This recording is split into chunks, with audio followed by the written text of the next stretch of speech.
12 સાયન્સનો A1 grade એ તમને NIT કે IIT ના કોઈ પણ ગેટની અંદર એન્ટ્રી નહીં આપે, પરંતુ JEE મેઇન્સની અંદરનો સ્કોર, JEE એડવાન્સનો સ્કોર એ તમને IIT અને NIT ની અંદર પ્રવેશ આપશે.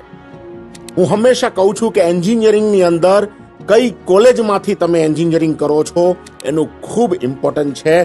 જો આપ ભારતની શ્રેષ્ઠ એન્જિનિયરિંગ કોલેજમાંથી આપનું એન્જિનિયરિંગ કરો છો તો આપની સફળ થવાની સંભાવના એ સૌથી વધારે છે. અને હું ગર્વ સાથે કહી શકું છું કે વશિષ્ઠની અંદર વર્ષ 2025ની અંદર 76 સ્ટુડન્ટ્સ એ JEE ની પ્રિપરેશન્સ કરતા હતા અને એમાંથી 46 સ્ટુડન્ટ્સ આજે IIT અને NIT ની અંદર એડમિશન્સ લીધું છે. એટલે કે 60% students getting top engineering college in India, and this is Vashishtha.